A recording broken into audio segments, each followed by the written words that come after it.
Hello YouTube and welcome back to the channel here today. Today we're going to be reacting to a set of episodes of Frieren Beyond Journey's End, be it one or two. I'm unsure yet. I'm going to see the content of one of the episodes and see if it's okay for one video and continue on if I need to. Something like that. Yeah, just very tired today, so I don't want to push it too hard, let's put it that way. Either way, I got the comments up here somewhere. How do I do that again? It's one of these buttons. There you go. First comment here from Salo Carnal. Haven't read the source material, so I can't say for sure, but after this episode, it seems pretty obvious that Himmel was very much in love with Frieren. Yeah, duh.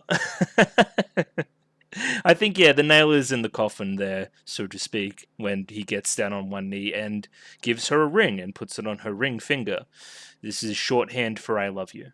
He doesn't need to say anything else. He clearly loves her. However, this part I did forget about. Sadly, elves lack all across the board on romantic feelings and sexual reproduction instincts. At least that's what Frieren said in, like, episode 7. I do remember talking about this for sure, which is a bit sad, but again, her coming to terms with her elfness versus humanity's humanness is one of the major themes of the show. So we're going to explore that in some amount of depth, whether it be this season or whatever comes next. That's my theory on it anyway. Airwave 2K2 back here with the chapter titles. The Ideal Adult is the first chapter there, will be adapted in episode 14 last week. And chapter 30 was Mirrored Lotus. Both have pretty obvious ties to the content of their respective parts. Apparently here my Zion pronunciation's pretty good. I'm going to continue to say it, so that's good. As for the rad region, it seems to have slipped in as a spelling mistake, since there is no German word with that lettering. So it's either rad, which means wheel in English, or rat, or something. Could mean counsel or advice in English. Okay, sure. I'm just thinking it's maybe like a unique fantasy word, like they're not exactly copying German language stuff all the time to a T. So yeah, it just sounds like a cool fantasy name. I don't know, it looks pretty rad to me. Something like that anyway. Impressive how you remarked about the clock, as it kind of loops from the start of the episode to the end. Very cool. The clock tower specifically. Yeah, that's the kind of stuff that, again, you get upon rewatches and stuff, right? Is you just notice stuff. You notice the things that the production staff did that you didn't notice consciously, but your brain did. You were reminded of something there, and I just pointed it out. It's good filmmaking, it's good. Stark and Fern are now both 18, just for reference. Okay, thank you. Is a good reason an excuse? The passive-aggressive assault of Fern gets excused by so many. Yeah, I guess it is pretty complex, the emotions rolling into, their kind of argument. There's definitely two sides to be had there with the whole birthday idea. There's also a small plot inconsistency with the flying magic, so again, apparently it was only learned 40 years ago, but then 80 years ago plus, when Frieren was on her quest, she met with Lugna and she was flying in the air. So small plot hole, but ultimately who cares? That goes on the who cares tier for me. I guess that's another inconsistency too. Frieren tends to get bogged down in stuff. She's kind of hyper focused on stuff and stays there for years, right? It's part of been like Fern needing to get Frieren to move sometimes, right? Being the main motivating factor there.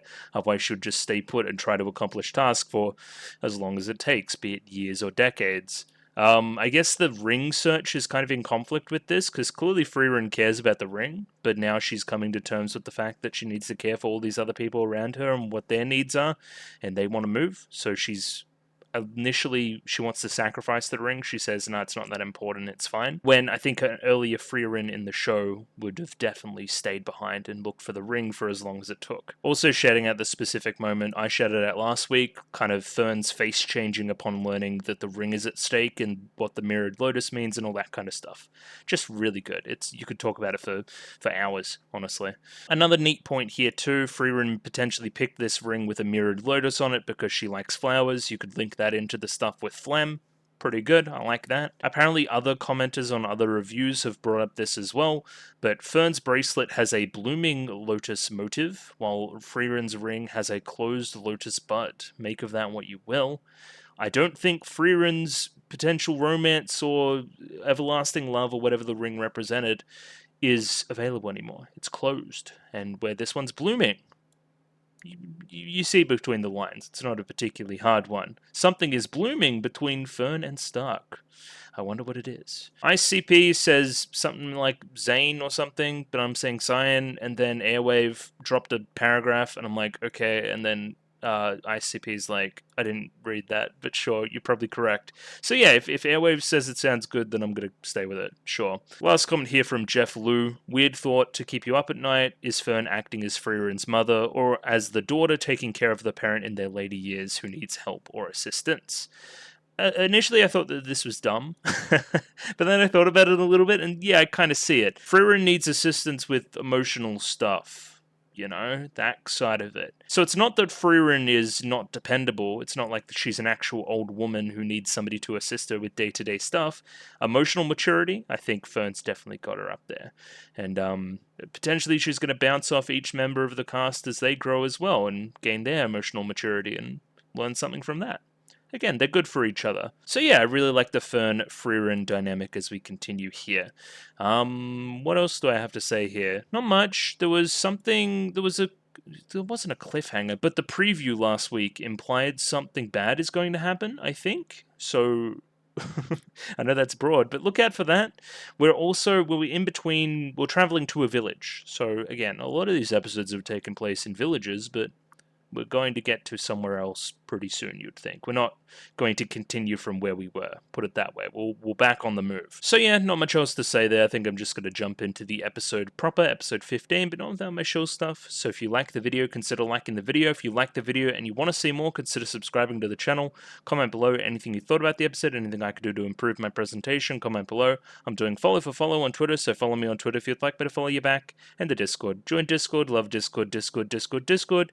And yeah, we're jumping into episode 15 of Frieren Beyond Journey's End right now. So yeah, I've got a very bright episode 15 of Frieren Beyond Journey's End up there ready to go. 24 minutes and 30 seconds on that one, so please sync up accordingly. As always, I'll have a picture-in-picture version in the description below, and using the subs please version should be pretty similar to what's available on streaming and that kind of thing.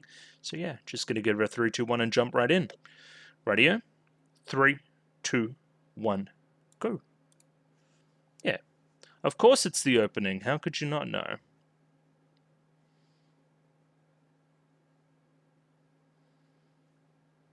So riddle me this, right? I got these new blinds. I'm sleeping a lot better. I actually slept in this morning for the first time in ages. Why am I more tired? Something about sleep cycles, right? That's generally how it works. But yeah, weird one, for sure. I guess went to bed late last night too, because I was editing. Weird. Okay, sure.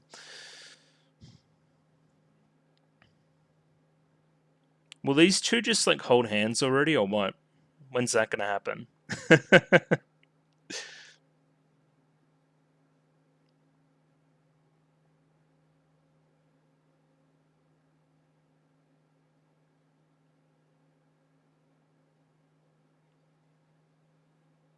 So now we're pretty solidly keeping this opening for the second core of the show too. So I guess I should keep an eye on evil Frieren, right? The pink-haired girl here, right? Because she's featured pretty prominently there. Like, she's got to be showing up at some point. If I had to make my guesses, I would say within the next 3 or 4 episodes. That's what I would say. Yeah, smells like trouble. I knew there was something on the horizon that wasn't good. Oh, maybe we are literally continuing from where we left off. No, that doesn't look like the merchant guy. Okay. This is a jaunty tune, too.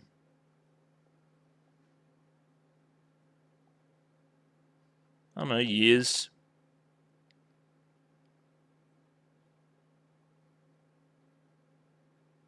Yeah, but you knew each other before that.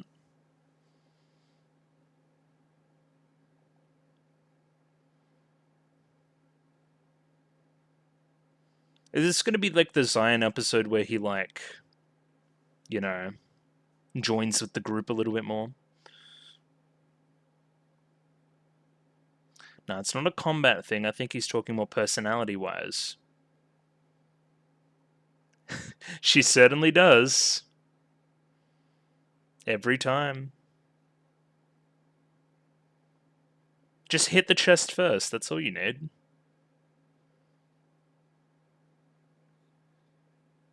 Okay. I mean, I don't disagree, but also it's getting kind of weird. You've mentioned it like 3 or 4 times now. It's not the same. I've talked about this. It's a character archetype more than an age. Oh, this is going to be a horny episode, is it? Okay. Ooh. Already don't like the vibes of this little town. Yep. Mm-hmm. Okay. I would run. Yeah, this is some witch type shit.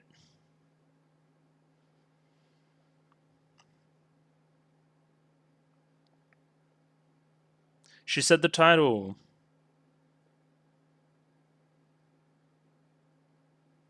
I'm with Frieren, though.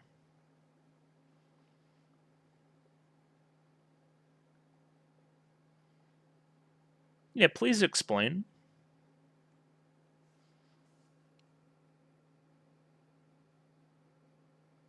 Yeah.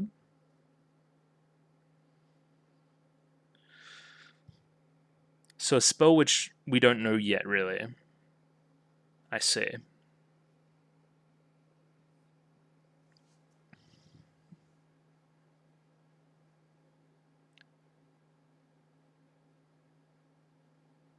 I see.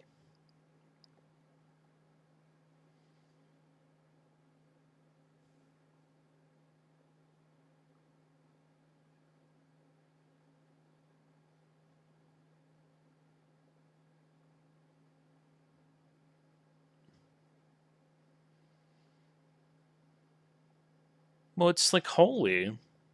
And like powerful because they're gods.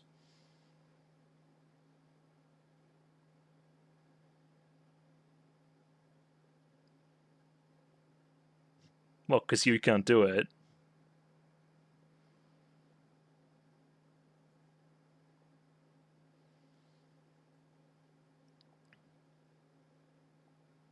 Hmm.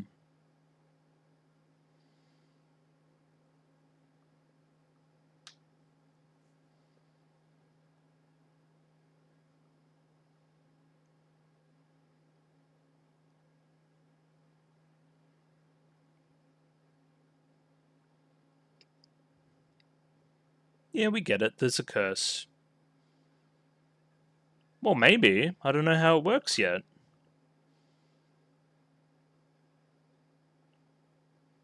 Mm-hmm.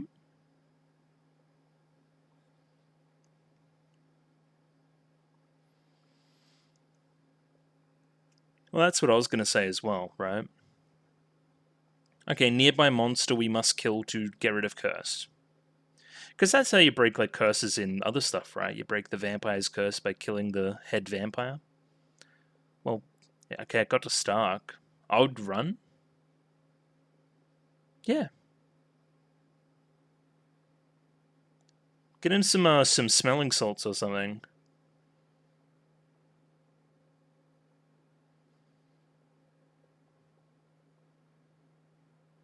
Ooh, really cool art there.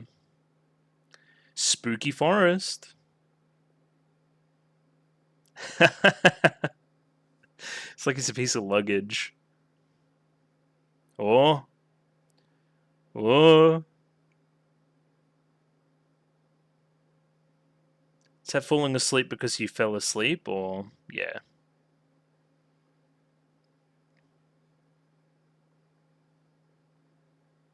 I agree. Also, Cyan's outfit, way better. There's like his summer gear.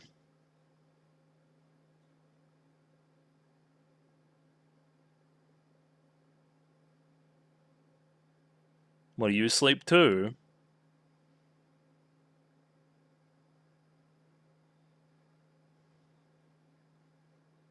Man, I'm dead. Um, yeah, okay. The monster in question is going to take the form of an Onesan type. Ready? And it's going to be his greatest challenge yet.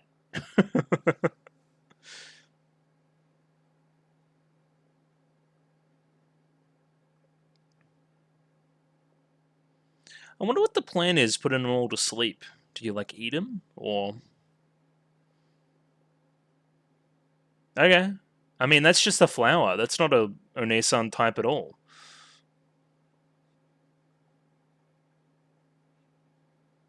What do you mean by feeding? Ah, okay, gotcha. My man's fighting a flower.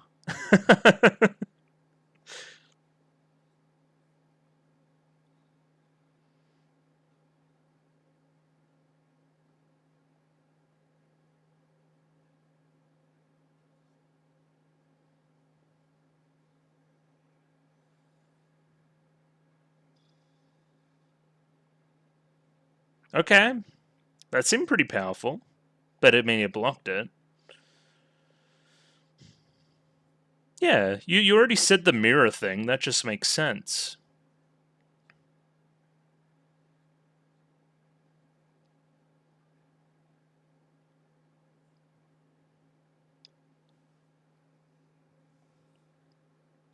Yeah, okay, animate the shit out of it. Good.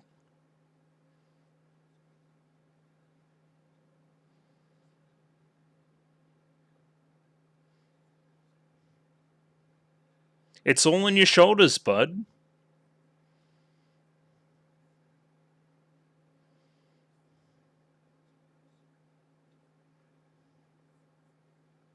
I don't think many people do.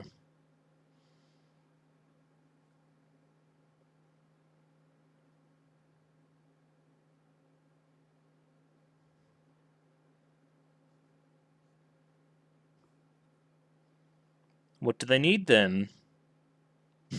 Nice old man. Definitely not corrupted at all.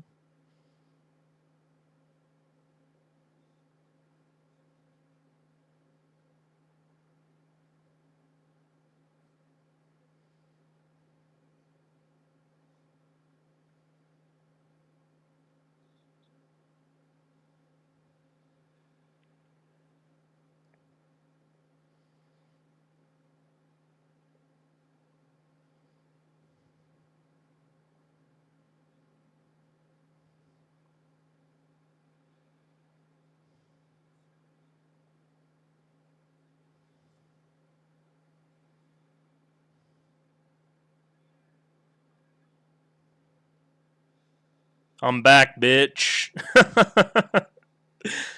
I just launched a fucking your name meteor into it. There you go. I was wondering where we were going with the put your trust in her, or put your trust in your adventuring companion type thing. Alright, I'm back. You most certainly did.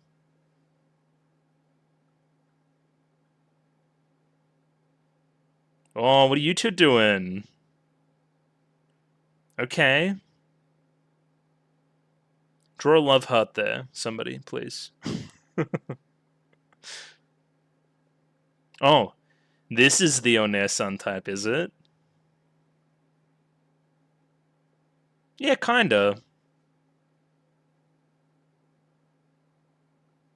Yeah, he loves it. Okay.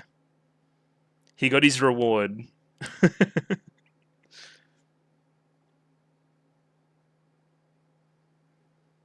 Well, yeah.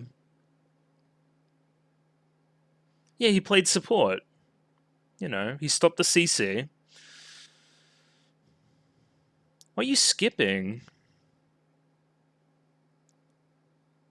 I like that animation too. He looks a lot younger.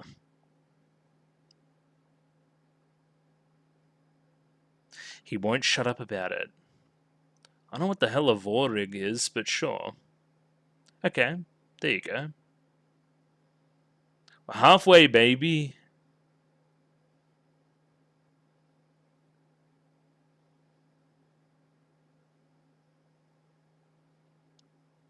We're gonna make some money. What? Okay, emo boy. Oh, he's got an eye patch too. He's cool.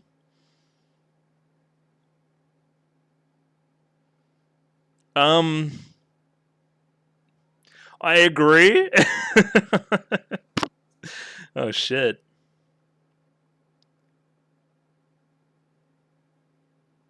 Stock.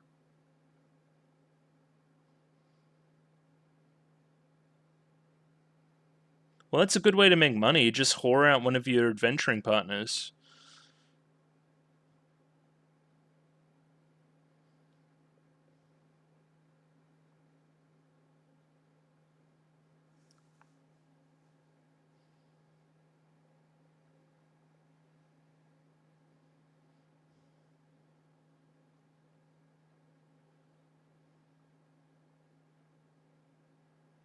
How much? And what am I doing? What position do you want me in?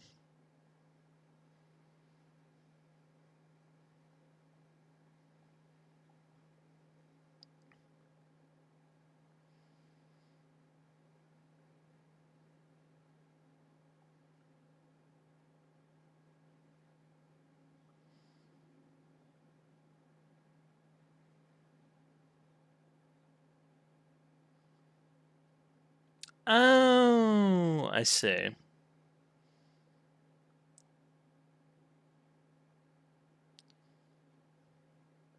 Yeah, look at him. Very similar. Very much so.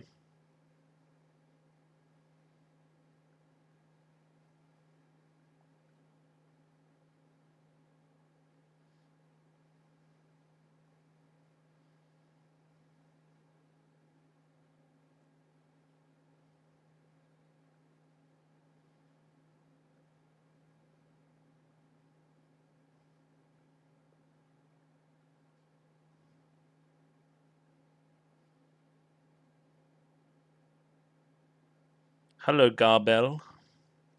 I see where this is going. You're going to dress him up like the guy. But yeah, to what end?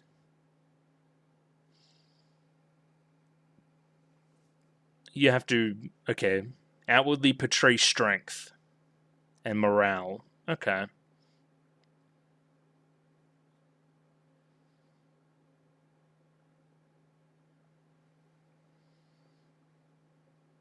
Okay, this is really fun.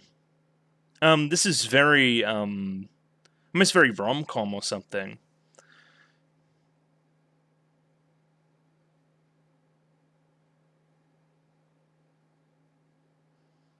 Yes, sir. Makeup.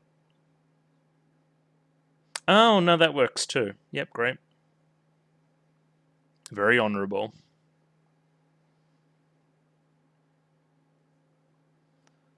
Just pretend to be royalty for a bit. Like, there's so many things I'm thinking of. It's such a common trope, like swap places with royalty.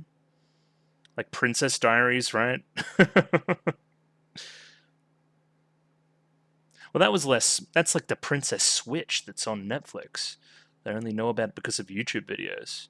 Princess Diaries is a different thing. That's dressing up like a normal girl to become like a princess. Anyway. But this is a trope. I like it a lot. You're going well, my friend. Oh, anything? Nothing? It doesn't.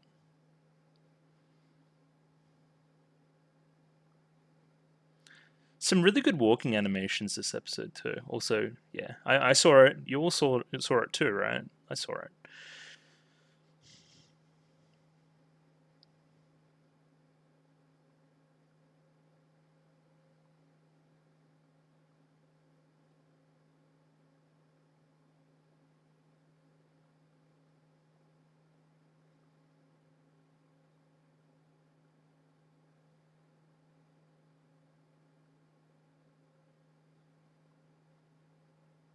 Why are you smiling though?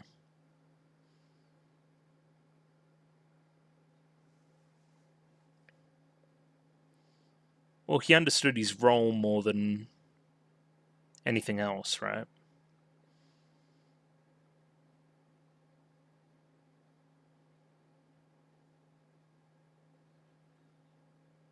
Are you going to help that person?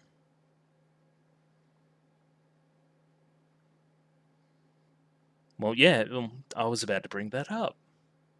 Thanks, show.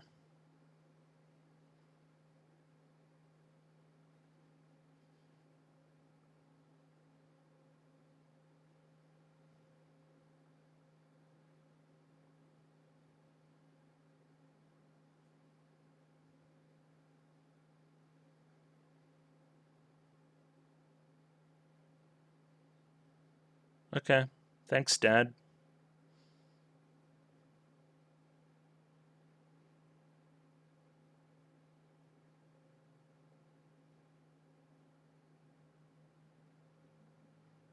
Like me.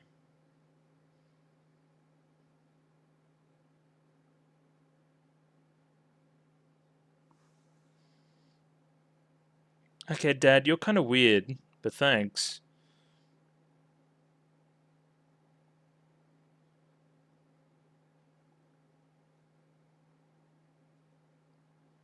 I agree. It's emotionally manipulative.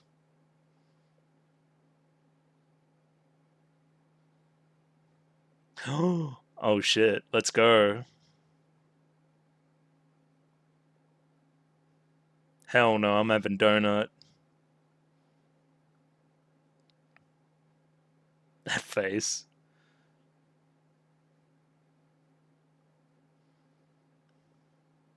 Yeah, look at her go. She's nailing it. Kind of.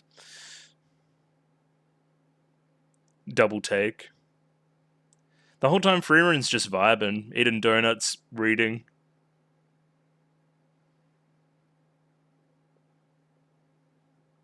And we skip ahead right to here. Okay, sure. It's a very eclectic episode. Well, now you're saying that too.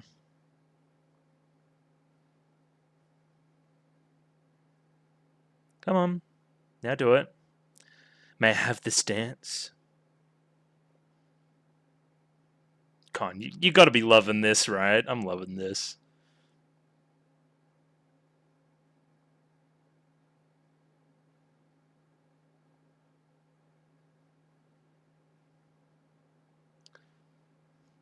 Look at them, the picture of sophisticated beauty and grace. So look at gaze into each other's eyes. Just do it. I need this.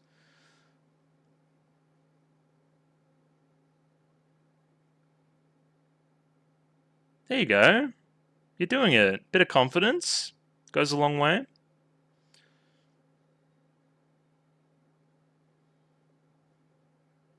And now you're both smiling. Look at that.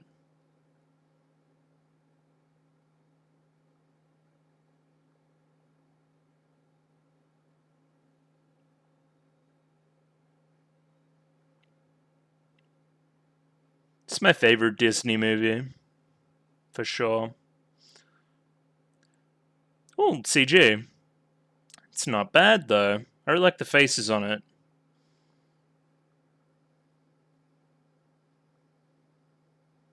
Oh, ponytail. Let's go. Okay. There's lots of good stuff this episode. Characters that are literally you.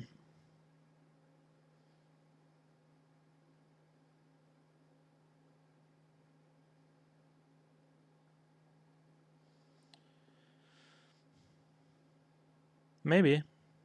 Don't know.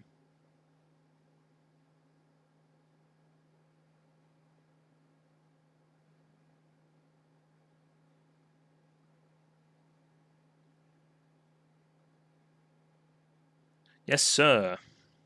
Alright, what are the feelings here, guys? Let's talk it out. Picture of him in the middle.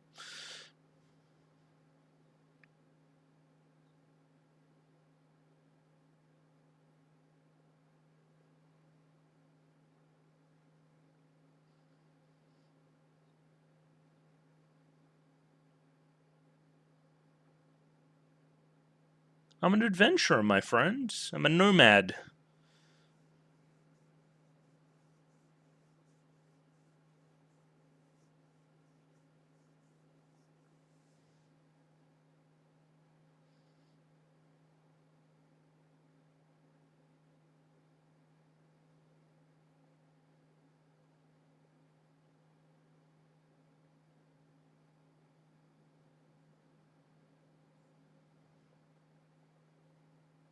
Well, you've been pretty low-key about it till now.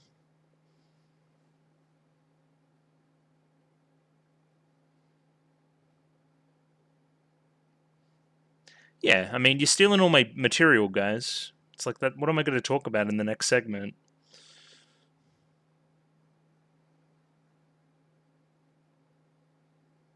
Oh, and no ED. Felt like the episode was running a little long.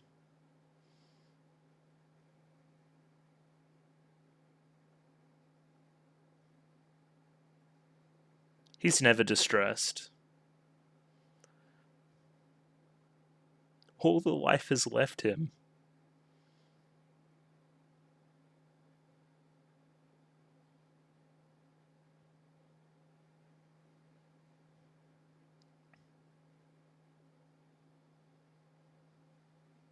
I have news, son. I'll listen to this Violet Evergarden ass song. Hell yeah.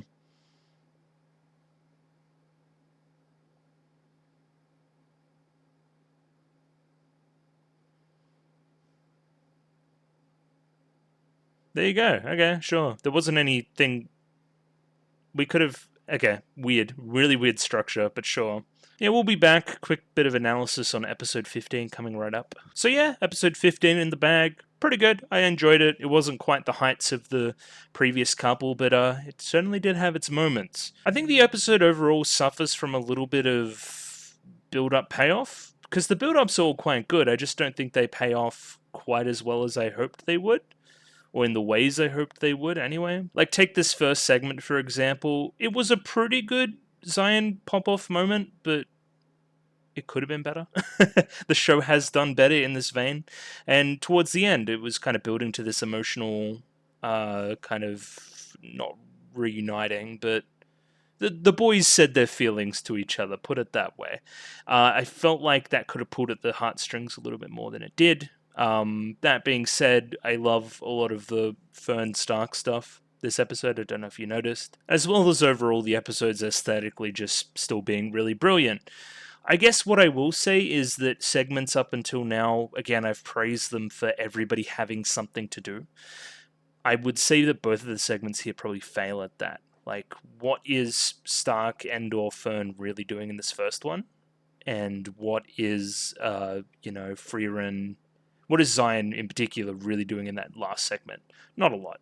I guess if you're talking episode balance, he had a lot of focus in the first segment, so you don't want to make him the focus a second time there. But yeah, anyway, the nerdy stuff aside, episode was really good. I couldn't keep the smile off my face if I wanted to, right? So again, it's a really fun show. It just has really high standards now, is its problem. So I'm going to compare it to the really good episodes of this show. But yeah, we'll jump back through here and give it a second look. Probably looking to do episode 16 after this as well, now that I think about it. So first segment starts with Fern falling to sleep on Frieren's shoulder, or at least showing signs of being tired. This thematically sets up the rest of the segment in quite a nice way. Very, very cool. Zion thinks to himself how close they all are after seeing, Fern lay on Frieren's shoulder like that. How long have you all been traveling together? Apparently it's been 4 years they've been traveling with Frieren and Fern, but before that they've known each other for a lot longer. Stark has been about a year now. I'm guessing that this is set up so like Zion's learning to trust Frieren and trust in his adventuring partners and put a bit of faith there, right? Even if it is blind faith.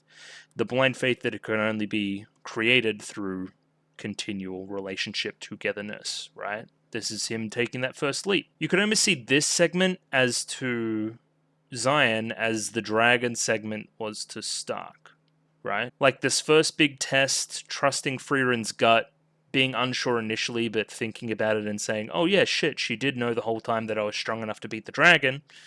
And then we just kind of rolled with it.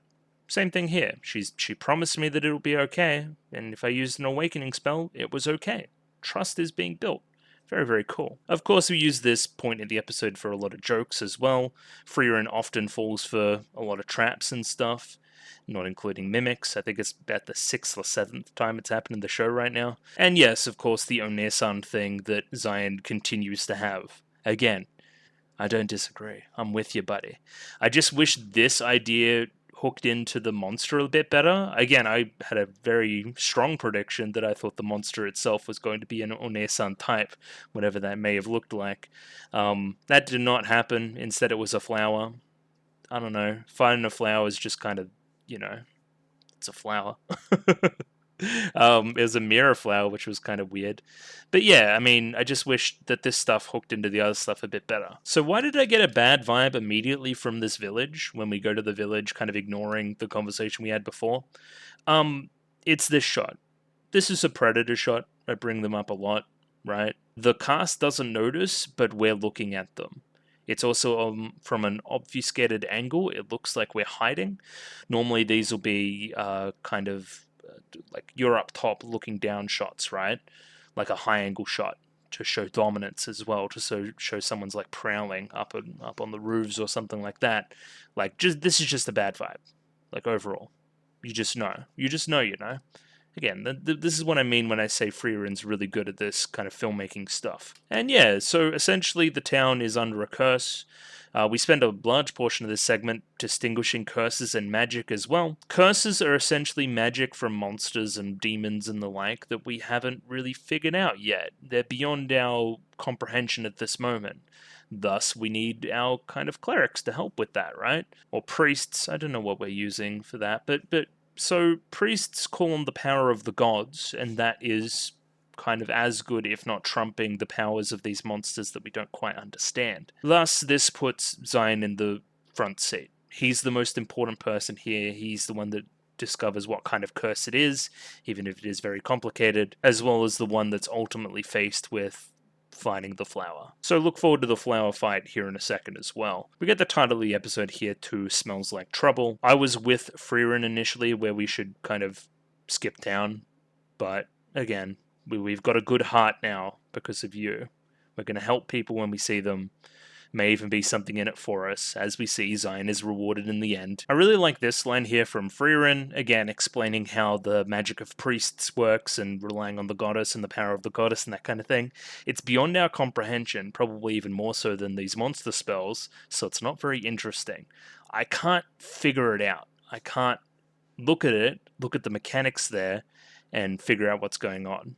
Again, it's not like one of the tomes I find, or one of the grimoires, where Frieren will look at it and understand the mechanics behind it, and that's inherently interesting to her. She doesn't understand this, so she doesn't want to learn more about it. I think it's a great characterization point for Frieren, right?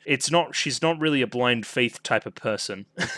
She wants to understand the nitty-gritty. In this way, it's really fortuitous that we picked up Zion at the point when we did, right? What if we wandered into this village, not knowing about the curse? I guess we would have just skipped town instead of relying on our resident priest. I just think it's a good thing that we didn't go into this town unprepared, I'll say that. I will say, costume change has happened. He's no longer wearing it was like he was wearing like a kilt or something, because he was wearing his like robes underneath.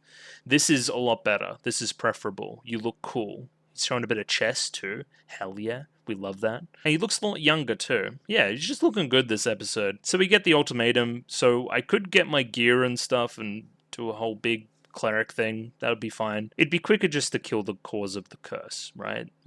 Head vampire type stuff. You kill them, you make everything better. So we know the location of the monster. We're making our way there, and we kind of start to drop like flies. Yeah.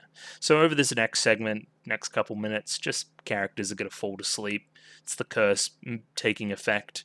Essentially, it's in the ground is the way I understand it. They're going to kind of take away the mana of everyone nearby and eventually kill them. It's a mana-hungry plant. It's kind of got a bit of that plant horror type vibe to it, where, again, the horror of it comes from it not being like evil, malevolent, right? It's just doing a thing. This is just nature taking course, and that's where the horror comes from. I like that angle too. There's a great setup here too. Can't you use like an awakening spell or something? No, I can't use it. He'll only be awake for 5 seconds or less. So again, sets up our setup. We're gonna wake up Frieren, and she has 5 seconds to do the thing, and then she does the thing in like 0.2 seconds or something. This transition deserves praise as well into here. This is just some great, like, evil shits going on here. We're in an evil-ass forest. Ominous, sun is setting into the night. Some great physical comedy here too, with the moving of Stark before Fern starts to drift away as well. She's just going to close her eyes for a second and rest, and lo and behold, that's when it happens. So we covered them both in blankets. Do you reckon we played matchmaker here and put them next to each other? Like that? I don't know. I'd like to imagine so. Frieren just kind of trolling the both of them. I could see that. And last of all, here's Frieren, her last words being kind of a promise to trust in her and wake her up and she'll kill the monster. Don't fight it alone. I promise I'll defeat it. This will come back later. Oh, that's great too. Even he said there, like, 5 seconds is all that I can wake you up and do. So that's our second reminder. And so, okay, again, how do you set up something in a plot? You set it up, you remind, then you pay it off. This is the reminder. This is the second mention. That's great. Good stuff, Frieren. And yeah, here's the big boss. It's a subspecies of a chaos flower, apparently. It has kind of mirror-like qualities to its leaves, I guess. And it has a very interesting, some would say sphincter-like kind of flower bud there right in the middle. Yeah, it definitely doesn't look like something I would want to trifle with very much at all. It's definitely not an Onesan type. We start to get a pretty good bit of animation here, nice movement stuff. Again, much like the end of the episode as well, has a number of good shots of character movement. So again, we set up the mirror thing and make sense why the beams would reflect. And yeah, we've got to be careful about like the destruction we'll do to the people around us, because my attacks could accidentally reflect and hit Frieren or something. So we're trying our best here with the music and the dialogue and everything building up to like build up a lot of tension and that kind of thing. Not for a second here did I think that any person was in trouble. I think the way they solved the task is clever, but it just feels a little fillery, like a little. We learned some cool lore stuff. And the flower's like cool, I guess. But what did we really do here? I guess we integrated Zion into the group a little bit more. There's a bit more trust there in each other. We actually got to see him fight. Okay, there's some stuff. There's not a lot, though. We also lean back on old reliable Zion having a flashback involving Haita that is by proxy about Frieren. Essentially, Haita's idea here is to trust in your fellow companions, right? This is how I used to do it before. So again, because you're my analog in current time, this is how you're going to do it now. Using the swearing that she would kind of defeat the Demon King as the main motivator here. She doesn't break her promises. And then we get a small reminder here about this promise. And then, yeah, we're going to use an awakening spell instead of an offensive spell, right? We're going to act like a true support, like a true priest-type character, and kind of feed into the actual damage dealers. And then, yeah, Frieren shoots a kind of like, you know the climactic scene in Your Name? She shoots that kind of into the flower, and as we know, that wrought a lot of destruction, so, you know, she won. It's pretty good. Again, VLC behave. I also really like the line read there of got it, and the really, like this was no big deal to Frieren, right? It's just another Tuesday. This is cute, and he doesn't know what's going on, which is cute, and there's two birds next to each other here. Some would say love birds, which is cute. Some would say you would, you know, draw a love heart here or something if I had my drawing tool on right now. Some would say that, I don't know who, but some. And yeah, this is the payoff to the Onesan type. I guess? Yeah, okay, I see it. Generally, they're a little bit more buxom, to be a little bit crude there, but but she'll do. She fits the bill, and as long as she makes Zion happy, that's all that matters. This is really cute, too. The head pat coming back. Remember from last episode, the head pat thing? Very, very cool. Also like the arm movement there on Zion. Like, just, you know, it's really awkward. Needs to bend his whole spine down to even get close to her. And again, more mentions of the goddess and all this kind of stuff. We've kind of repaired the village. This is this metaphor coming full circle. Pretty good segment. I have my misgivings, but you sweep them all aside when you see an Onesan type. Oishurst? Oishurst? Oishurst? I'm gonna get the name of this eventually. Either way, Vorig. We're at Vorig, actually. And Vorig is the halfway point between where we were with Graf Granite and Orshwurst. Sure. So Vorig is a different large castle town in the Northern Lands. We get through our stuff pretty quickly here. It's like, hey, I'm broke, says Fern, or we're broke more accurately. We need money. Person out of the blue who looks like he's a noble calls out to us and wants us to do tasks. So my man has a character design, so that made me curious initially. Reminds me a lot of the Graph, if I'm honest, as well as kind of the hair color, which will become relevant very, very soon. So again, they come out of the blue, they size him up, they say he's got a good-looking body, and they tell him to come to the mansion. You can't help but think that something untoward is happening here. Well, this was cool too. I didn't notice this. Okay. So this castle has the crest of Orden, and Orden is one of the 3 great families of the Northern Lands. They're pretty important. You would imagine we'd run into 2 more of these, considering we've brought up 3 great families. Maybe one is in the next big city as well, and we'll see where that goes. But this is a very obvious setup. We don't explain for a very long time what it is he wants Stark to do, and again, you can't help but think that, again, it's something not very PG-13. However, Fern is very keen to whore Stark out for her own personal interests, and brings up the, again, idea of the money that they don't have. We want some money, so we're gonna, again, let Stark do this thing, provided the terms and conditions are okay. So my man over here asks where Stark is from, replies a warrior village in the Clear region of the Central Lands. That's very relevant because I believe he's from the same village. Well, his family line originally from that village as well, so again, he has no knowledge of village, but his family is from there. That's why he looks like that. Okay, sure. So he had a son, the eldest son named Wirt. Wirt died in battle, and we want Stark to replace him. Again, this isn't quite the exact trope, but this is kind of the trope. Kind of. I don't know. You know what I mean? It's less that you're royalty and you didn't know, and more that you're got the same look as somebody who's royalty and you swap spots. And it's kind of this like, oh, I'm sick of the royal life thing, and oh, I'm sick of the other life thing. Let's swap places and we'll see how good we really had it when we'll... Anyway, you know the trope. Maybe this is a bit closer to what we mean, but anyway, I'm going to get off TV tropes and continue with the episode. So this works as an idea for a number more reasons than I thought it would have. 1, they look genuinely pretty similar. 2, the prince is thought to have right now been kind of resting and recuperating from action, so the big scar on Stark's face won't pose an issue. And kind of news of his death hasn't spread around, so we're the only 2 that know. So again, we want to outwardly portray strength of this town here, Vorig. So we're going to have a party. He's going to dress up and he's going to do a dance, and we're going to make like everything's okay.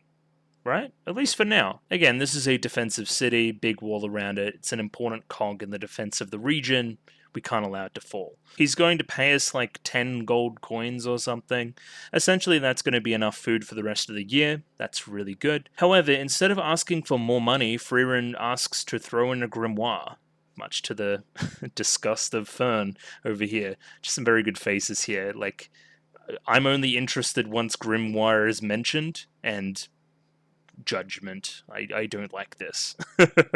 Yeah, everyone's very keen to push this onto Stark, so I mean, take one for the team, big dog. We need the money. He's kind of a bit of a punching bag. I don't mind it as a kind of character trait, but again, may wear thin with time. We begin one of 2 musical montages in which a character that doesn't normally dress up in all this formal wear dresses up in formal wear and learns etiquette and stuff. One for Stark and Fern respectively in the episode. The dancing stuff will come back, of course. Learning to dance with my good friend, your name is Gable, something like that. Yeah, the butler guy. I think to make this segment pop a little bit more, right, you need to set up Fern a little more antagonistically early, right? You need her to really, really be the one pushing Stark, almost in an unceremonious way to do this, right? Like, come on, man, we really need the money. Like, you don't matter, do this. And then she gets tricked into needing to do it too, and there's a little bit of just desserts there. Pardon the pun. I think that would work a lot better as an episode structure. It's kind of one note. Everyone's too nice to each other here, I think. Like, again, I know it isn't Fern's character to laugh at him like this, but laughing at him like this would give you a little bit of an ironic end, a little bit of schadenfreude when you eventually get taken in too. Again, like even the guy with the eye patch, whose name I'm forgetting, he's very one note too. He's not very. And again, that's just his character. He's not very like combative at all. There's no like you must do this, you must do that. There's no getting mad at Stark for anything really. But again, you get cute these two stuff. So the segment's not a complete failure at all. It's just I think it could be stronger with a few quick switches. I do like this constant theme through it as well though. Whenever, Stark tries to do anything really gentlemanly, right? Like practicing it on somebody. This isn't you. That's really cute, right? Like, this isn't the you that I like. This isn't, I know you, I know what you're like. This isn't like you. It's just more ship stuff. Makes them a good couple, I think. Because she's right. It isn't him, and he hates it. Look at him walking away dejectedly there. Of course he hates it. And don't think I missed this. Don't think I missed this. She definitely looked down at her hand, which he definitely held. I wonder what you're thinking. I don't know. Maybe you liked it. I don't know. Okay, we're just calling him Lord Orden. Okay, sure. This segment, we remark that he doesn't seem that cut up about his son dying, really. He's trying to be really professional about it right now and put on a good face, but maybe that was also the problem. Maybe that led to a lot of the pride stuff, right? That led to the conflict between him and his son and, that argument, and now he'll never get that back. And then that hooks into the Eisen Stark stuff as well. A lot of pride there, pride as a warrior, and fear and being scared and cowardice and learning to face these things. Does he potentially need to learn to face these things a little bit more, and putting on this brave face in some ways is cowardice? Are we subverting toxic masculinity at least a little bit? I don't know, maybe. Those are just some thoughts on it. I guess an interesting quirk here as well is the son was very sacrifice my own role rather than my role as your son. Does that make any sense? Like he's well aware of his importance in portraying the strength of the city and of the family, and is willing and able to, put something in place whereby he isn't remembered in order to outwardly portray strength. And then you escape dealing with these emotions by just saying, I'm doing what my son wanted me to do. Like, there's a little bit more depth here than I give it credit for. I'll give you that. This stuff here is really obvious with the son Mort, I believe it is. Mutt. There you go. That's way nicer than Mort. Is it? Kind of. And again, this is a very obvious one. I would love to see a scene between Stark and Mutt, right? Where he teaches him to do swords stuff, and maybe that inspires the father to do some stuff. Then you would really, really be getting that kind of analog between kind of this and Stark's relationship with his family. We even, again, whenever we want to make something like this really obvious, we use a flashback. Again, you could do without them, because for my intents and purposes, I think it would be way cooler for me to come to this realization by myself rather than being prompted. But as a casual viewer, this stuff's great, right? This just reminds you of what you should be thinking about at this moment. It's a great moment too between kind of Lord Orden and Stark, where it's like he's really nervous. He's nervous. He's kind of channeling these feelings from back in the village. He feels like his father's judging him again. It's like, hey, you're not at the village now. No one's judging you that hard. I just need you to swing the sword a bit. Like reassurance, take deep breaths. This isn't where you think it is. We're fine. Good dad. Thanks, Dad. Stark here also prompting Lord Orden to tell his son how he really feels. Like he actually really respects that despite not having the talent that his son continues to try. Like, you should tell him that. That's something potentially my father could have thought and didn't tell me. I don't know. It's something, it's good. So Fern's about to fucking face fuck some donuts, right? But she has to learn etiquette too. It's a soiree, right? So a formal party. Stark's gonna need to have somebody with him. This works, right? It's like it's either gonna be you or Frieren. Frieren grabs donut and says, "Gambate." This is your cross the bear now. And yeah, that face says it all, right? And then musical montage of her kind of glowing up a little bit. The double take here from Zion's pretty good. can't grab any of the sweets, need to wear a corset, learning to dance, and failing. All building up to here. This month has been hell. But hey, what about we have a dance to make it all worth it? We have been practicing after all. It's just cute. This is just really cute. The whole thing's cute. There's some great facial animation and kind of eyeline stuff. Where people are looking stuff is really good here. When they maintain eye contact, what they're looking at, who's nervous at certain points, who's showing off confidence. Like really, really good just here, right? Ready? I'll just play it. Like looking around a little bit, then soft smile. Really, really good. Looking away, nervous. Shit, I better step up my game. And he does. There you go. Wow, he really is stepping up his game. Maybe he does suit this a little bit more than I gave him credit for. It's certainly enough to kind of trick the rest of the guests of the party into thinking he's the son, right? And then we both start to smile and have a bit of fun about it. So again, the argument against CG often is that the movement will look fake, it won't stand out, or it will stand out against the rest of everything else and take you out of the moment, it breaks immersion. And the other one will be faces. Normally the faces will be very blank and stare at nothing and that kind of thing. I think these seamlessly interact with the rest of the people in the scene, and the face is really good. So, like, use all the CG you want then. Again, I'm not going to act like I'm an anime production connoisseur, because I'm not, right? But, again, it just fits. This just looks like it belongs in the scene, you know? They could have been using a lot of CG before this point, and props to them, because they got away with it. Well, got away with is a weird word as well. They successfully incorporated it to the point where I didn't even notice, which is the best compliment you can give it. Yeah, these wides are like a little bit more obvious about it, right? So if that wasn't enough fan service for you as well, those two over there, we've also got Frieren with a freaking ponytail. So shout outs to that. She's eating the cake, she's having a good time. Like, do you want to dance as well? No, I'm having cake. She's just based. Again, I think the episode really peaks there. I don't really care about any of this other stuff. I mean, I do. I just think it could have been explored a little bit better. This should really tug at the heartstrings a bit more than it does. There's a rift here between these two. You really want to see your son again. You really want a father like this that cared a little bit more. This should hit harder. And I don't really know why. I guess it doesn't really give him much time to breathe. It's only really a 12-minute segment. The framing here, good though. There's the portrait of the son in the background, splitting the two. His visage, what we remember him as, almost like a funeral, almost like a what do you call it? Headstone. You know what I mean? Like, it's almost like this is his, like, memorial. We tell Stark the obvious here that the warrior village of the Klee region was destroyed by demons. Yes, that is obvious. That probably means that your brother and co are dead.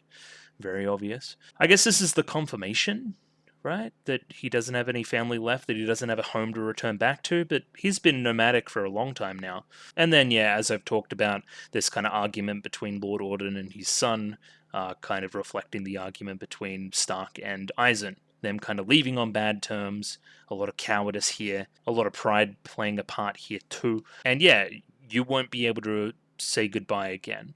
At least Stark does have that opportunity. He does have a home to go back to with Eisen in that way. And yeah, I guess that's all the more reason I can't stay here. I have to bring him back stories of my travels.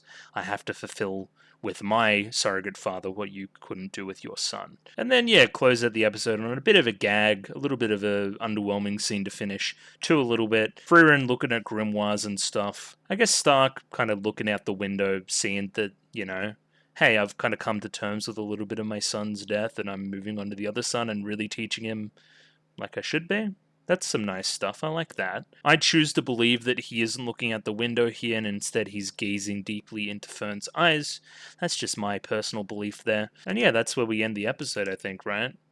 Yeah, we move into the preview there. Again, I'm comparing the show a lot to Violet Evergarden, but I don't think... Violet Evergarden does have a full episode to do these, though, as well. Because it's got a number of vignette episodes where we do stuff like this, right? Just think about the episode of Violet Evergarden with the guy that... What does he write? Does he write stories? He's kind of isolated near the lake, and his daughter has died, right? Just the emotional payoff there versus here. Just, yeah, night and day. But again, 24 minutes as opposed to 12. you get what you get. Either way, I've spent a lot of time picking on an episode I actually really like, but again, my standards are through the roof now. Let's just move on to episode 16. This episode's really good, by the way. It's just, yeah, I think you could make a few slight changes and it'll be a banger, banger, banger, banger, banger.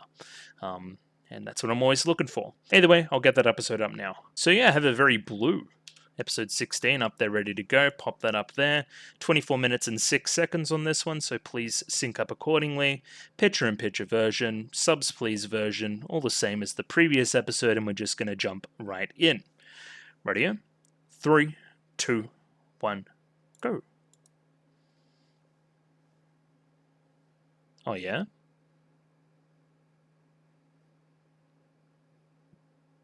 Man is going fishing? Boy is going fishing. Oh, we doing this now? This is very soon to be doing this. What the fuck is a photo?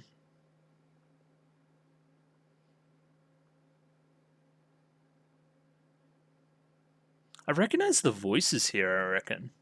That's a bit weird. Come on, let's go.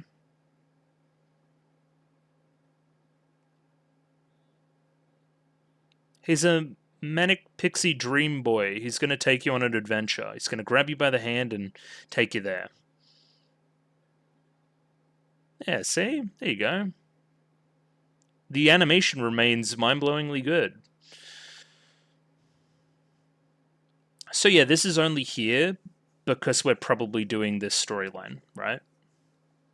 Like very soon. I reckon he's dead. I'm going to say he's dead, guys.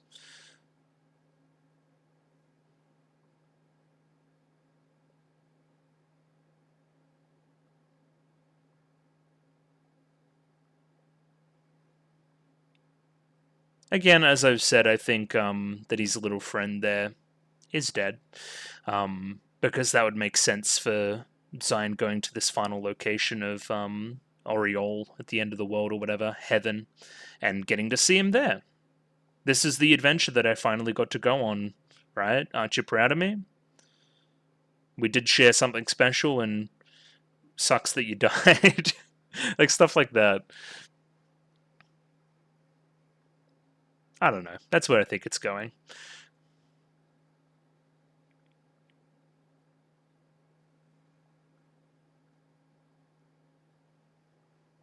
And I'm recording.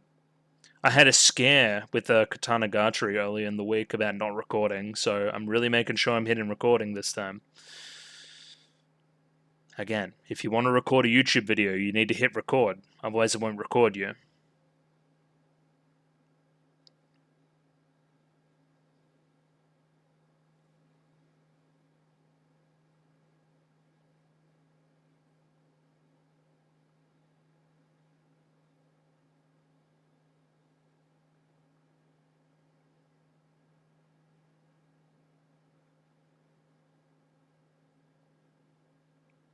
I do like that English refrain there too at the end of the opening.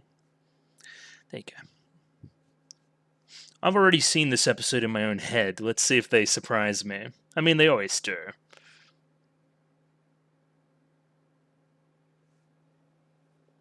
Oh. Yeah, this would be interesting too. Oh. Well, this dude's cracked then. Okay. This guy's a crack merchant.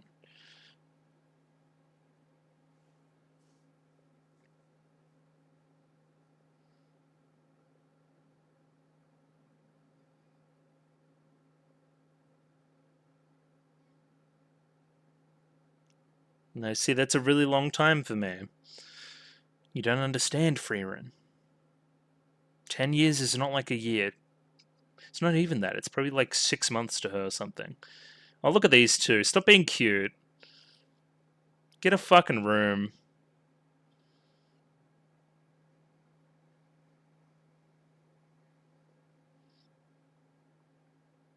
Art's really pretty. I love the backgrounds. That dude looks old.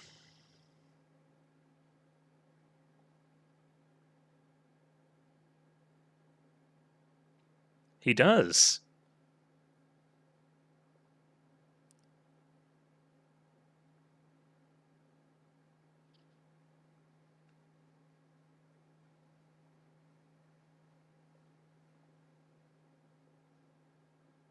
He's old.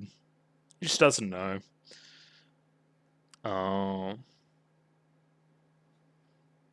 Gotcha, bitch. Okay, alright, he got me too.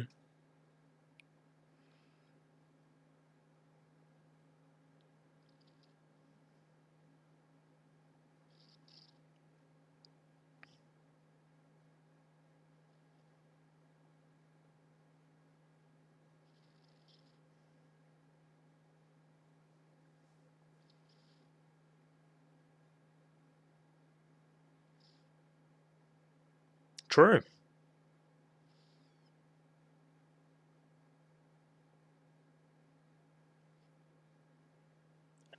Frieren, that's the big homie. These guys, we hate these guys.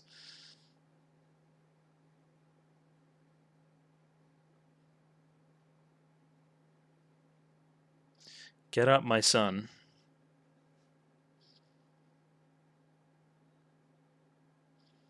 And this place is kind of a vibe.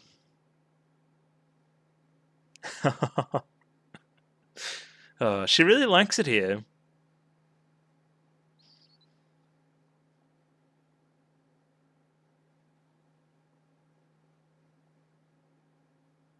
I mean, that's handy. The Industrial Revolution and its consequences. Anyway.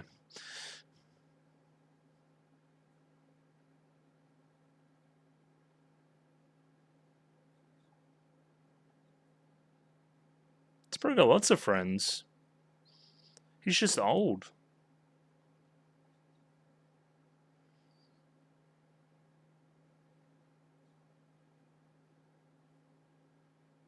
Oh, this guy's gonna have some tragic ass shit. Yeah, he's cool.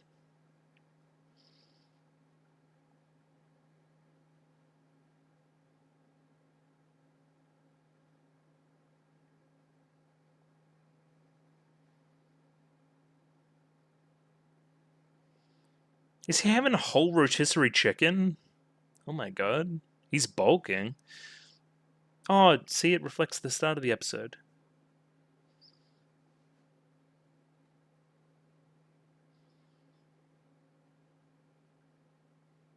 There you go. He did pretty good. I don't know if that bear really deserved it. There you go. Two just geezers geezering it up.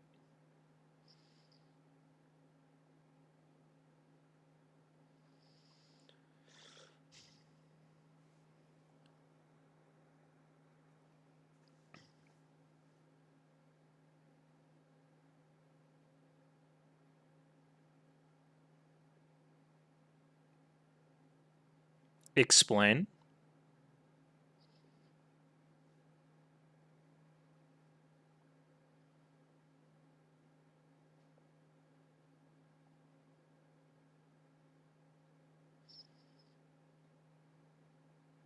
Himmelsoup based.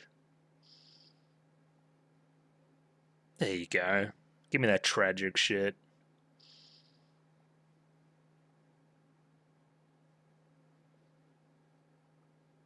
Oh.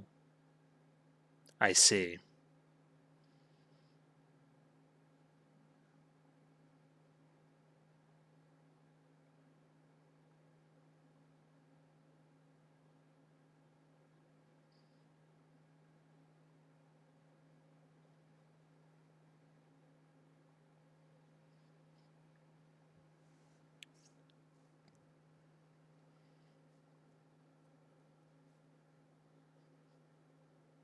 Not at all, my friend.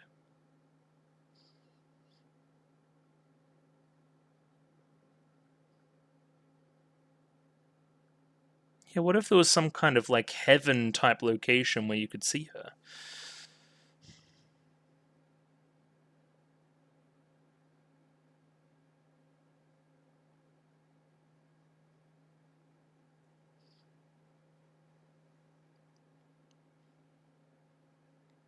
Well, there you go. And now that adds into our quest too. Okay.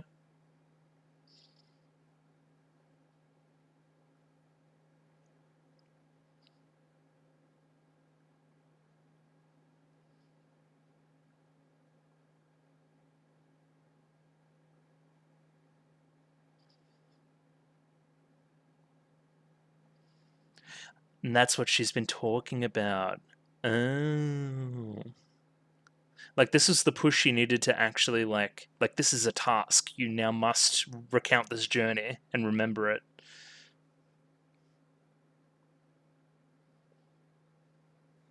Ikemen pose. No, he's cool.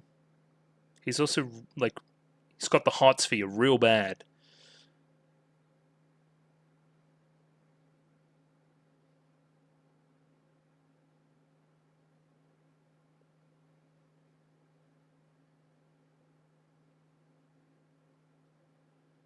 Damn.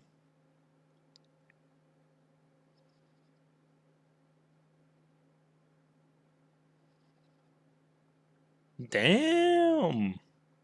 You know that was his wife, right?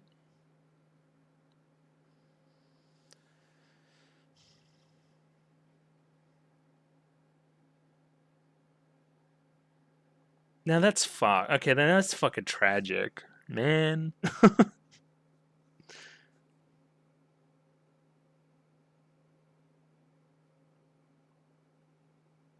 And you don't know what it is. No, that's not a joke. That's the most tragic shit I've ever heard in my life. Oh my god.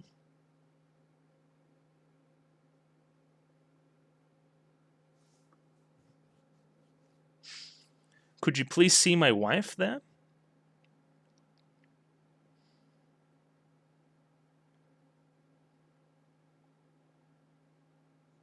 No, Grandpa, we already did that.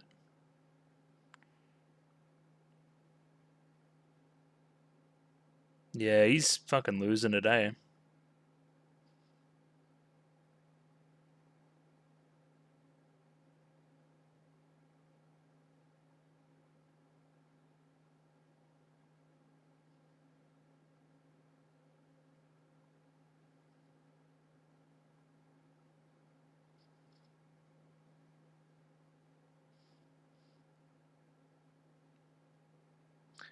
This is a great scene, by the way.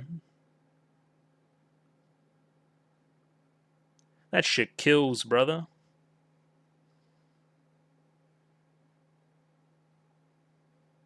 There you go. Thank you, my good friend, Old Man Vol.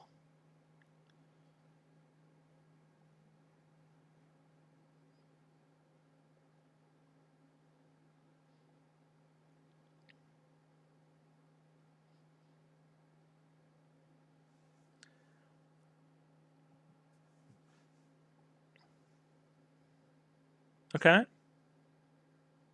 Did you recognize her?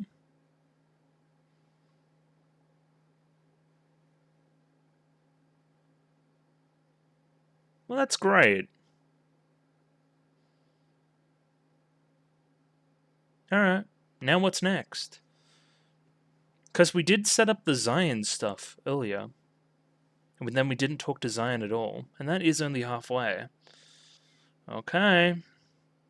We'll see.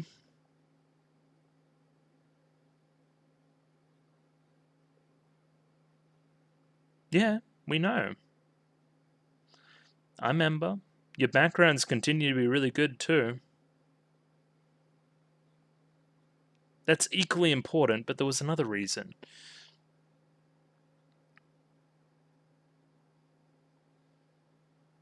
Yeah, my good friend, I keep his picture in a locket.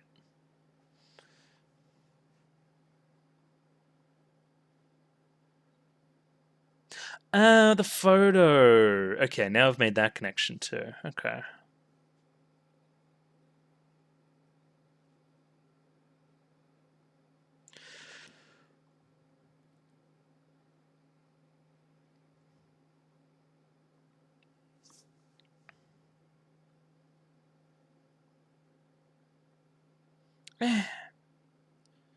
Also, not much happens on these roads, really. I mean, I'd remember that too. But did he have like a real name?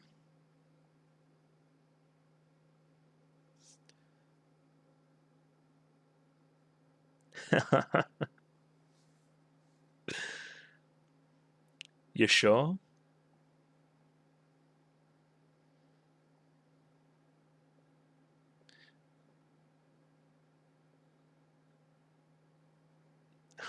No one asked. Oh, so that's a great question.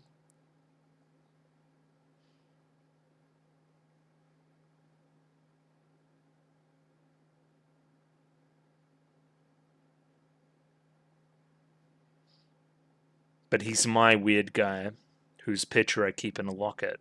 That's almost like getting down on one knee and putting a finger or putting a ring on somebody's finger.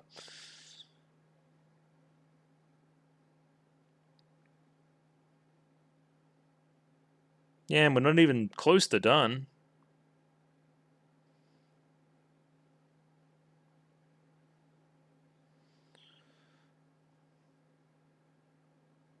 Yeah, why not? I mean, the village is literally right there. Look at those two kids playing. It reminds me of something.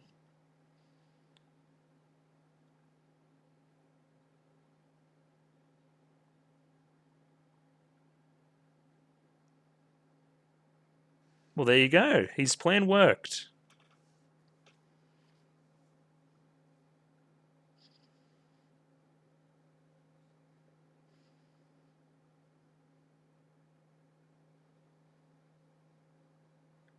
Stubborn old woman. Alright. Yeah, it's not great. Oh, the nickname thing. Oh, that's great. So, like, they're all calling themselves their nicknames.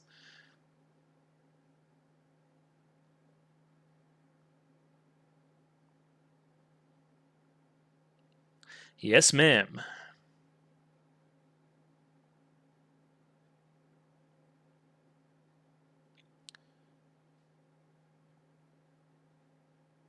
Yeah. What, just doing odd jobs for people?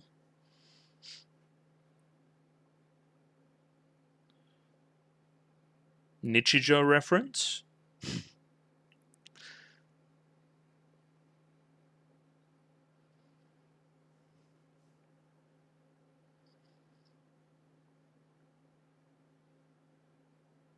Cue the musical montage. Yeah, go out to the orchard. Hell yeah. Get this one flower. Go to her dungeon? Thoughts?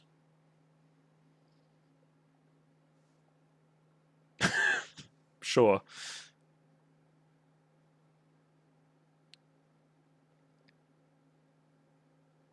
It's like a chimera or something there.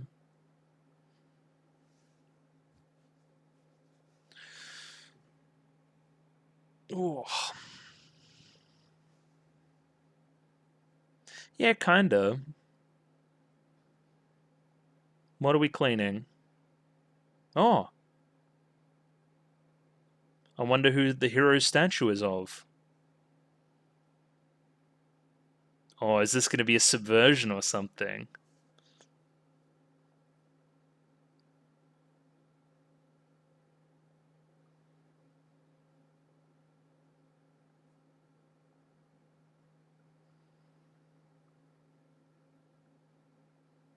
Well, okay, it's not what I thought it was then.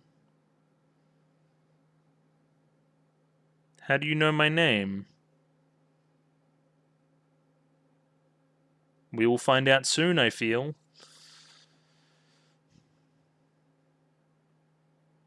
Huh.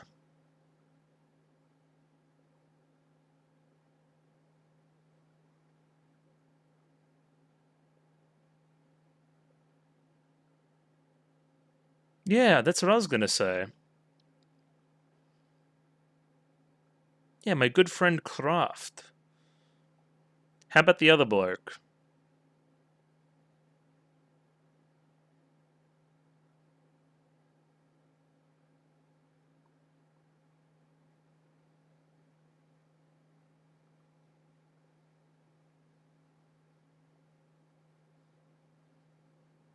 What? What's happening? I see.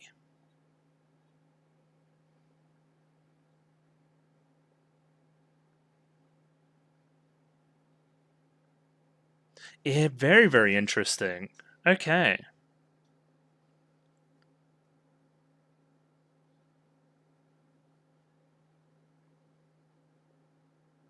Well, everyone's name gets lost eventually.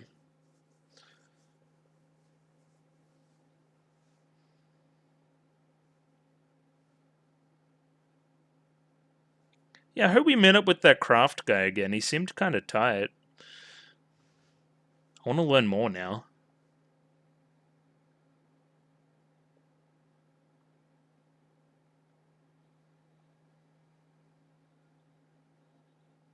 Damn, he wanted to get big like craft?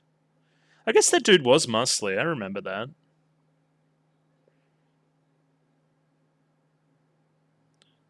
Gorilla.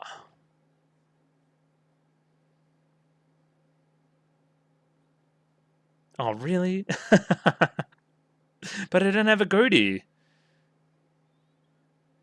Oh, because he has a goatee.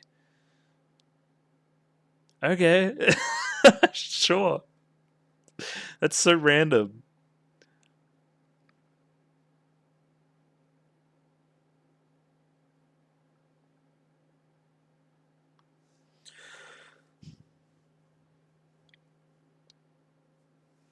Yeah, but where did he go? Thoughts?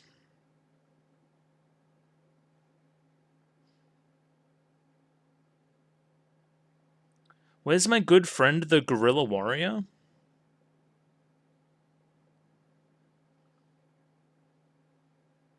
I've got a bad feeling that he's not around anymore. I'm going to continue to say it.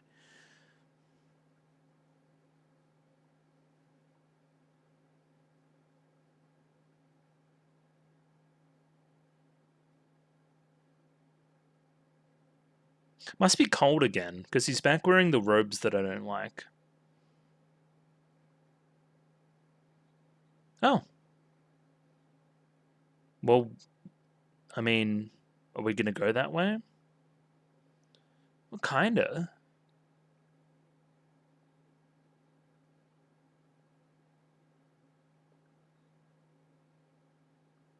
We can go kinda that way. We can veer that way. Because you go to the thingo first, then you go, and you go back up that way. That's what I would do. But is that going to be a conflict? Again, this new thing he has versus the old thing he always dreamed of. Makes it a lot easier if the kid's dead. As I keep predicting.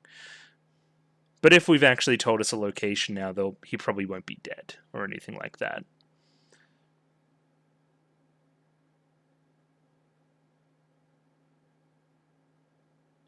But yeah, that episode was great. Yeah, it was really good. The Vol stuff was the highlight, though. Maybe it's just me having a soft spot for that kind of like Alzheimer's-y storyline. Like that shit just makes me cry. I don't know.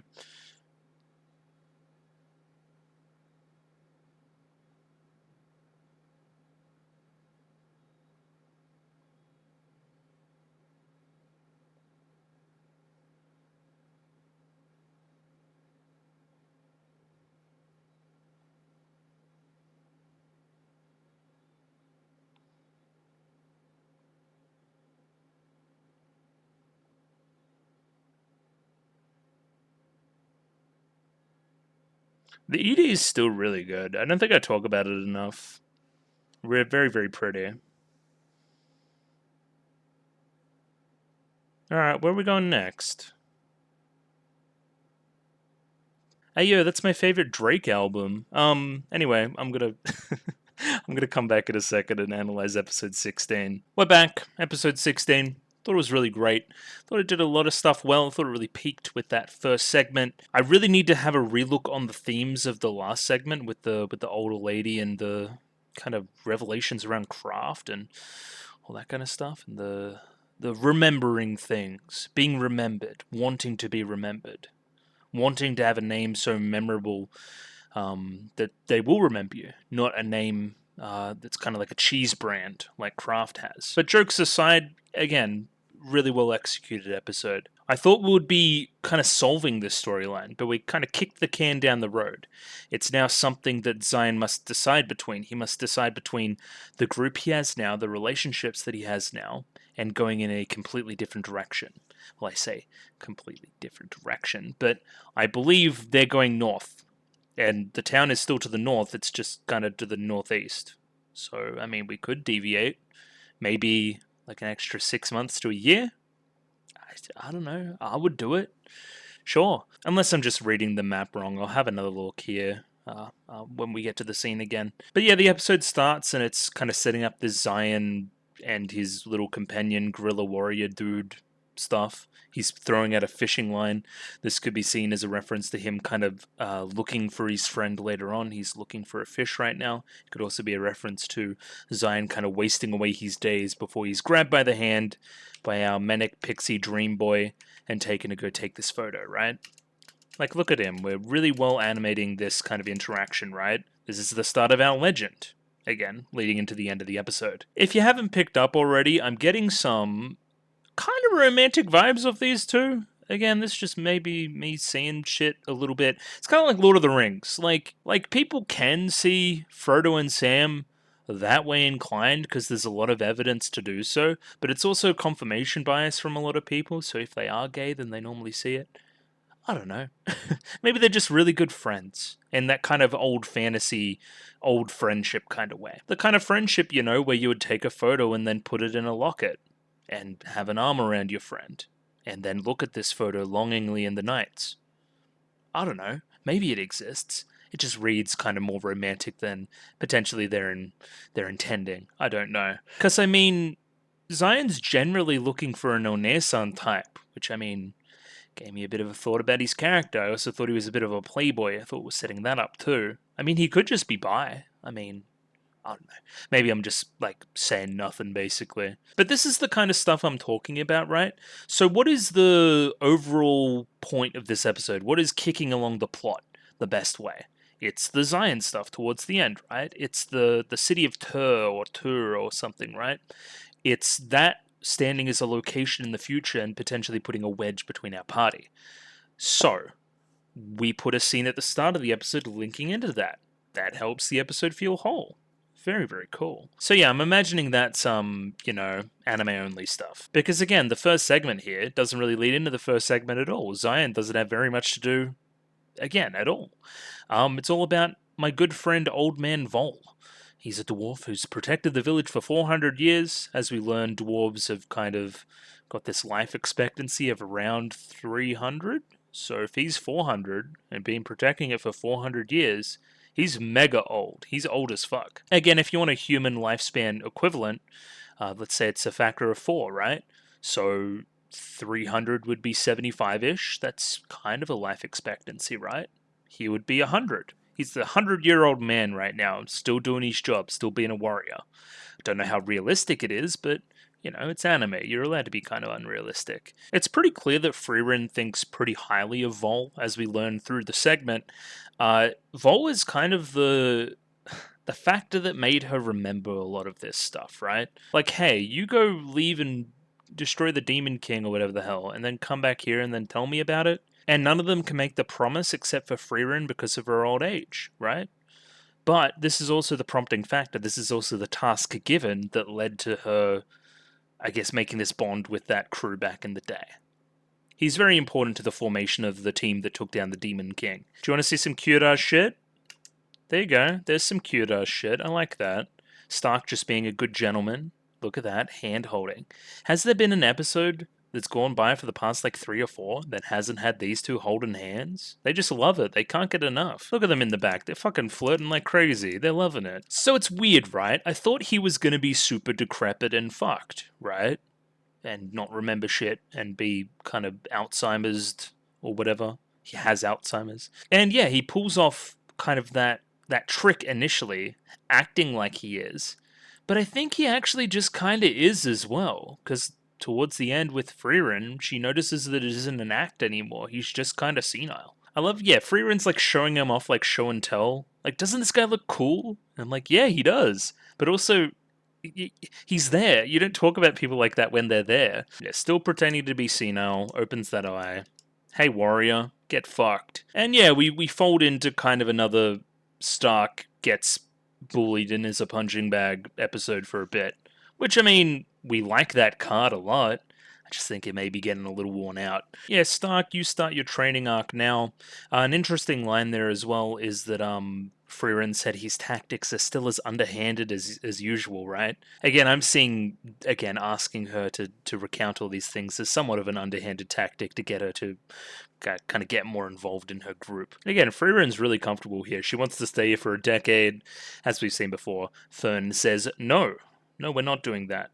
Zion and Fern get to doing some odd tasks for the village. That's kind of like how Himmel used to do back in the day as well. Very similar to the kind of odd jobs we're doing for the old lady in the end of this episode too. So again, kind of mirror each other, the two segments, which is pretty cool.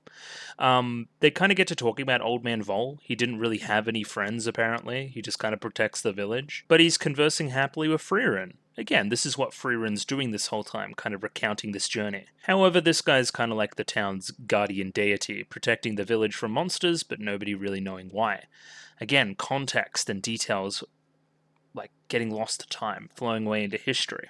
Another connection between the two segments. Very cool. We continue to flow through musical montage. He does like eat a whole... Everyone's eating a whole chicken. We're all bulking up like crazy. But yeah, the whole time you see kind of Frieren and Old Man Vol inseparable. They're there the whole time. She's doing a job. It's like a lot of her things. I promised I'd come back here, and then she does. Like again, if Frieren makes a promise, she fulfills it, as we learnt last episode. We kind of finished the musical montage, and we finally get some more context here, right? Frieren says that he's the reason I got to know Himmel and the others. Himmel asks, hey Vol, why do you protect this village? Oh, it's ancient history, it doesn't matter. People don't risk their lives for things that don't matter. And we finally get a bit of context, right? I'm defending the village that my wife loved. He finally opens his eyes here. This is when he's like showing his true self as well, as we saw from that scene before. She was a human, but again, I don't remember the sound of her voice, I don't remember her eyes, I don't remember any of these other things about her. As we see through his eyes right now, this is all he really remembers. If we're going to continue talking about the eye thing, his eyes are fully open here. Must be a very important thing to him. Himmel being a good bloke, I'm sure she's glad you're keeping the promise, even if it might sound, I guess, kind of weird from the outside looking in. Like, why are you doing this for her when she's dead? But again, what's the show about thematically? People living after death, you getting judged in the next life. Why should we do these things? Seeing the dead, even. Like, this is the opinion you should have. It's important that you do these kind of things. So Himmel, you're a good hero. I'm sure you'll defeat the Demon King. My wife wished to see such a thing. Wouldn't that be great if you killed the Demon King, right? So now a lot of Vol's baggage and all that lovely stuff we just saw with his wife, right? That's now feeding into their journey as well. That's a reason why they're spurred on to continue. In response, Vol says that he'll carry the memory of the great hero Himmel into the future. Like, this is my reward, you will be remembered if you do this for me and my wife. However, he doesn't need to do that. He has Eisen and Frieren in the party, who are much older than, well, grow to be much older than humans. They're not humans, right? They have a longer life expectancy. You know, the premise of the show.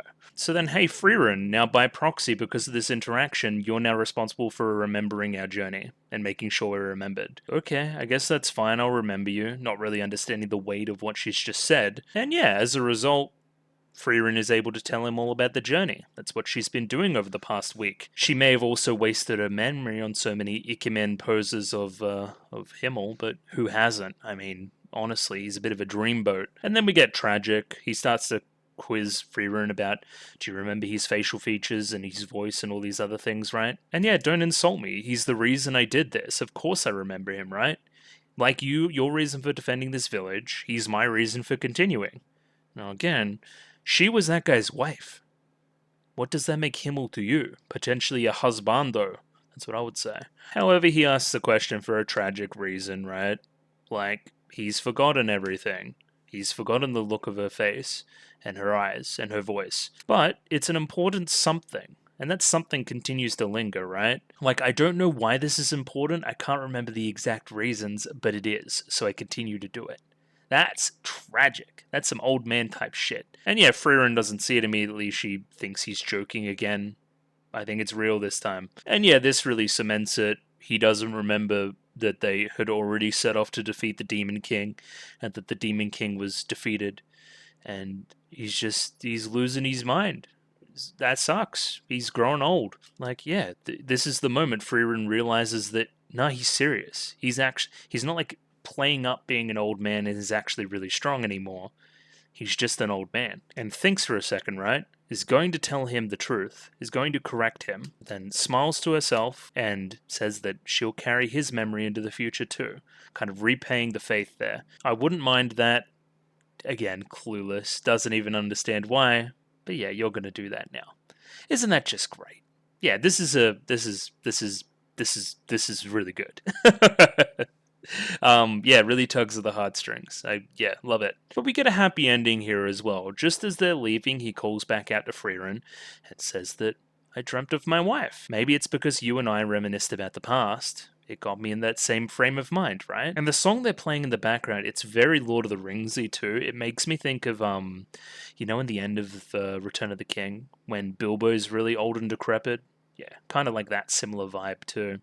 But yeah, again, I don't know all that much about dementia and Alzheimer's and all that kind of stuff, but generally seeing some reminders of the past will get the memory going again. So yeah, that's what's happened to him, and he was able to remember his wife, at least in a dream, one last time. Isn't that just great?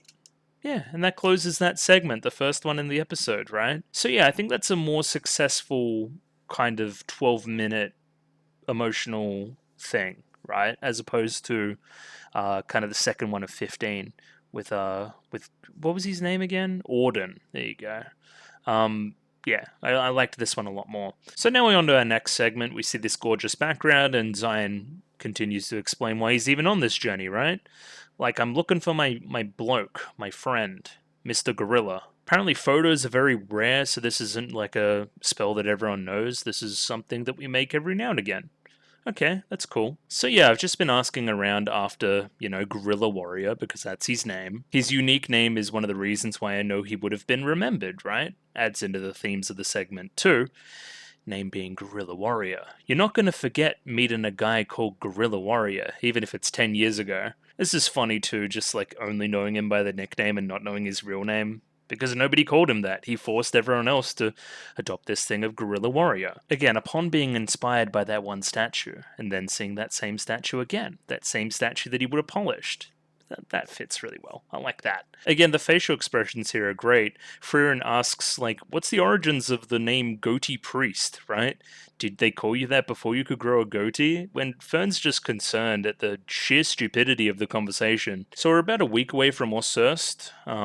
So we're kind of at a crossroads right now. We're going to peek into this, village where the road branches. This seems like a good point to ask if anybody's seen Gorilla Warrior. I mentioned in the moment, but here's metaphorical children playing analog to our kind of relationship between Gorilla Warrior and Zion. And yeah, this random NPC had seen him, right? And I remember him because he left such a strong impression. That must be the same guy. Apparently he used to hang around with a woman called Stubborn Old Woman. We think that's just what everyone calls her, but that's apparently just her nickname. Very similar to the nickname kind of shenanigans we have going on in the rest of the episode. So yeah, Stubborn Old Woman, she looks across the party and decides that we're to be put to work.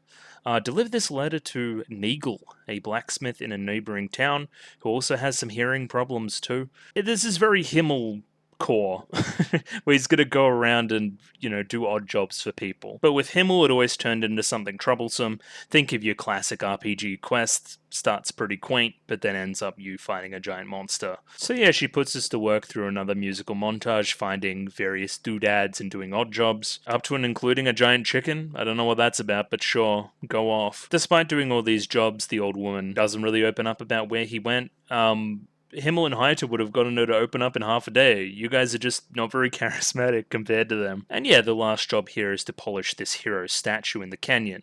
As soon as I heard this, I'm like, okay, well, they're obviously talking about a Himmel statue. But then I'm like, wait, that's too clean, that's too easy, right? So I'm like, shit, is it a statue of gorilla? Well, that would have made much sense because it was only 10 years ago, and why would you need to clean it? But no, this is a statue of some heroes from long, long ago, right? No one knows their names, no one remembers what they did, we just know that they saved the world. Again, in this show that's so much about remembering people and being remembered and being praised and all these other things, right? Through the passage of time, seeing a party from way back in the day, way before us, that we don't know much about, is very intriguing because it tells us, the audience, that it may happen to the rest of the crew here, as well as the kind of Himmel crew, quicker than we may think. And yeah, immediately I saw this, I'm like, that's fucking Kraft, dude. I didn't get a good look at this guy, so I thought that maybe it was some weird shit where that was Guerrilla Warrior or something. So yeah, that we stated that one of the statues looks like Kraft, which is true. The other one looks like Zion. And we learn the origins of Zion's name as Goatee Priest later on through Hytha and that interaction with Guerrilla Warrior as well. So the reason why he gets the nickname Goatee Priest is because this guy has a goatee. And then he kind of has to have a goatee by proxy. That's kind of funny. As we learn, again, this is the statue very similar to the one that was in their home village. These two were great heroes from long ago. Even Hytha's here. I will say I don't really like how Hytha is involved with every single thing that Zion had going on. That seems a little bit coincidental, but sure, I'll buy it, fine. Again, the whole idea here is that Guerrilla Warrior here sees himself in Kraft, and then sees his good friend over here, and then thinks that they want to be big hero stuff too. Okay, if we don't remember their names, well, I have to give myself a really memorable name, and so do you. Then people won't forget us, and we'll be just as important as these people here are. We won't end up like them, I refuse to be forgotten. Guerrilla Warrior says he's going to be like Himmel, but Hytha's come to terms with the facts of reality, right? Even Himmel, who defeated the Demon King, he was very, very important, right? Who we like a lot. He's my good friend. He's going to be forgotten at some point too. That's just how it goes. That's what life is. That's what history is. And yeah, Zion immediately thinks that's impossible. And then yeah, upon seeing Kraft, I'm going to be Guerrilla Warrior because I want to be as strong and have as bigger hands as he does. Again, this name has a lot of impactor. And again, Zion's been relying on that fact when looking for him, knowing that he will remember the name, or people will remember the name Guerrilla Warrior. There you go, Hytha. There you are. You look very, very much like this guy, actually. Goatee Priest. So they finally clean the statue and get some information out of the stubborn old woman, right? Apparently he used to talk about Goatee Priest a lot. He said that the two of you would become heroes whose names would be remembered forever. And that's all well and good, but now we have conflicted Zion. And what is the reason why? He went to tour, right? So let's look at this map. Cool. So here's the crossroads at... Are we at Offen? No, it would be down here somewhere. We're just out of Vorig, right? So then we're going to Osurst here. So, okay, let me get this straight. Let me get my pen. I'm actually going to pull the kind of pen and get my pen. I haven't done it in such a long time. Oh, we're so back. Look at this. Hell yeah. What did I used to do? Like this, highlighter. Yeah, okay, cool. So say we're around here somewhere, right? We're going this way. We're going north. This is where end is. This is where our overall destination is, right? What's to say we couldn't do this and it end up being fine, right? Unless we're here, and then it's a little bit more like we're going out of our way a little bit. I see that. I guess, again, a more direct route north would be like this. So maybe it's more out of the way than we thought. I don't know. I don't see the trouble yet. However, we are building up as a plot point, so it must be somewhat relevant. Again, that's our lead into the very end there. I guess we do draw some lines here, right? So let me play this out a bit more. So, like, one of these points is so going that way or that way, like going pure north versus stopping here, but then we do want to go north eventually anyway. I just don't see why we can't take a quick detour, even if it is 6 months, right? We've detoured for less, I think. Anyway, I digress. It's not important. What matters is the episode was pretty damn good. So yeah. 2 more episodes in the bag. They're very good. This show is very good. Continues to be very good. Just quite not to the heights of probably 10 through 14. But that's a pretty high standard. I think all those episodes are really good. It's just, yeah, probably just one step lower. It's good. It's really good. Maybe, again, I see them on a different day, or somebody explains them to me in a different way, and I think they're amazing. I don't know. I think I came across weirdly negative this episode, and I really don't want to be. It's just a show that I have really high standards for, and that's, again, only because it's really damn good. But yeah, conflict arising about Zion and where he's going to go next, as well as finally this city of, whatever it's called, Orsurst or whatever. It's on the horizon, and we're almost there, and there was going to be some kind of license-taking arc. I think that'll be interesting. Other than that, I think we're going to leave it there. Thanks for watching here today. Just going to do my shill stuff. So if you like the video, consider liking the video. If you like the video and you want to see more, consider subscribing to the channel. Comment below anything you thought about the episode, anything I could do to improve my presentation. Comment below. I'm doing follow for follow on Twitter, so follow me on Twitter if you'd like me to follow you back. And the Discord. Join Discord, love Discord, Discord. And yeah, I'll be back next week for another episode of Frieren Beyond Journey's End. Thank you very much for watching, and I'll catch you again shortly, next week. See you then. Bye-bye.